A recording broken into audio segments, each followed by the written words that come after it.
Intro देते एकदा. ठीक आहे ना.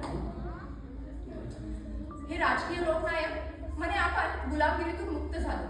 अरे हट, झालो, पण गुलामगिरीतून नाही, पारतंत्र्यातून आपण मुक्त झालेलो आहोत. अरे आजही असा समाज आहे, भटका, कातकरी, आदिवासी, अरे बळीराजा सुद्धा, जो आज वंचित आहे त्यांच्या मूलभूत गरजांपासून.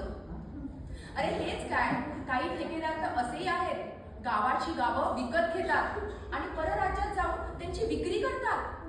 हो, बरोबर ऐकताय तुम्ही, माणसांची विक्री होतीये आणि हे त्यांना माहिती नसतं.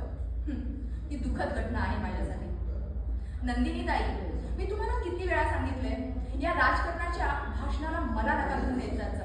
ही मोठी आव्हानं, मोठी भाषणं मला ऐकून ना त्रास होतो. अगं हे वंचित समाज कुठे दिसेल ना, शहरामध्ये विविध ठिकाणी, कापडाच्या गिरण्यांमध्ये, डाळीच्या मिल्समध्ये, या मोठ्या मोठ्या व्यवसायाच्या बिझनेसमध्ये सगळीकडे दिसून येतील तुम्हाला.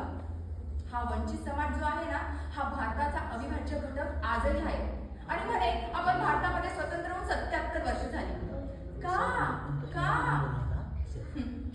कुठे गेले रिझर्वेशन, कुठे गेले अनुदान? आहेत ना कागदांवरती लिहिण्यापुरते, त्या राजकर्त्यांच्या खिशामध्ये भरण्यापुरते. आणि म्हणे अरे पाठपुरावा करायला वेळ कोणाला आहे?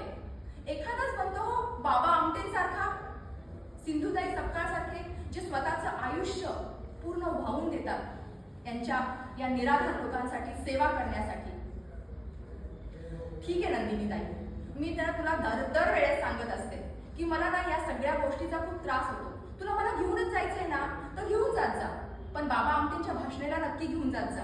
नतमस्तक आहे मी त्यांची, वंदना आहे माझी त्यांना, पण असल्या या मोठ्या भाषणाला मला नको घेऊन येत जात जाऊ. That's all.